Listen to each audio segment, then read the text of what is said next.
Shalom anak-anak, hari ini kita akan melanjutkan pembelajaran minggu yang lalu tentang persembahan syukur yang benar di bab yang keempat.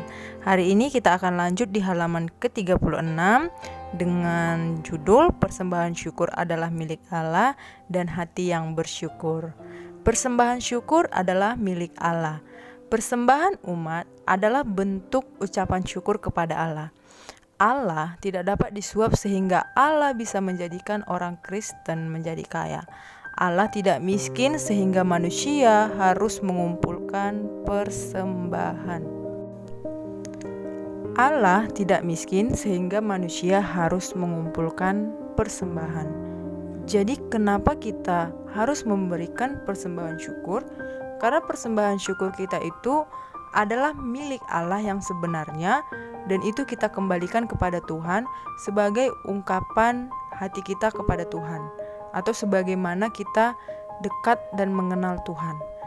Nah, kita memberikan persembahan syukur ini bukan karena Allah itu miskin atau tidak memiliki uang, tetapi manusia memberikan persembahan syukur ini karena itu adalah bentuk ucapan syukur kepada Allah. Nah, pada saat kita memberikan persembahan syukur, itu sebenarnya kita sedang mengembalikan milik Allah dalam bentuk yang bermacam-macam. Misalnya contohnya kita memberikan waktu kita kepada Tuhan, kita memberikan persembahan berupa uang, berupa materi, atau kita memberikan persembahan berupa tenaga. Nah, dengan mengembalikan milik Allah, kita selalu diingatkan bahwa hidup sangat bergantung kepada Allah. Jadi memberikan persembahan kepada Allah itu adalah membuktikan bahwa hidup kita tidak bisa terlepas daripada Allah dan hidup kita sangat bergantung kepada Allah.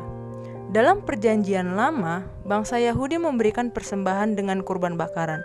Jadi setiap kali bangsa Yahudi itu beribadah, mereka akan memberikan kurban bakaran berupa domba, berupa hewan, berupa sapi. Tetapi dalam perjanjian baru, orang Kristen memberikan persembahan syukurnya dengan bentuk uang atau barang tertentu. Karena apa? Orang Kristen memberikan persembahan syukur karena memahami bahwa hidupnya adalah milik Allah.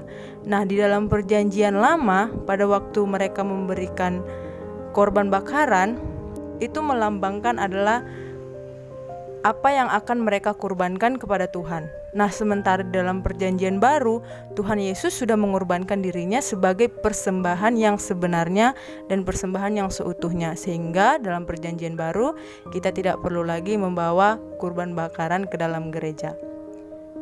Cara memberikan persembahan dari hati yang bersyukur. Yang pertama, coba lihat buka bukunya halaman 37. Yang pertama itu dengan sukarela. Di dalam 2 Korintus 9 ayat 7. Artinya, memberi dengan senang hati meskipun harus mengorbankan kepentingan sendiri.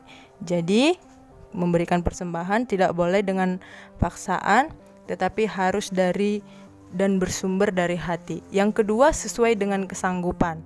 Di dalam 2 Korintus 8 ayat 12, artinya memberikan persembahan syukur dengan kemurahan hati. Ini kembali lagi, jangan dengan terpaksa.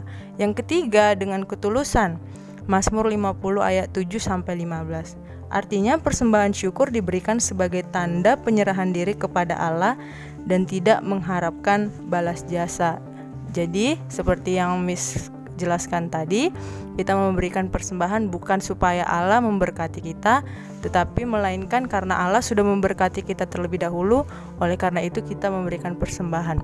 Yang keempat, sebagai persembahan hidup yang kudus bagi Allah dalam Roma 12 ayat 1. Artinya dipersembahkan seluruhnya hanya untuk Allah, untuk kemuliaannya, bukan untuk pamer dan dilihat orang.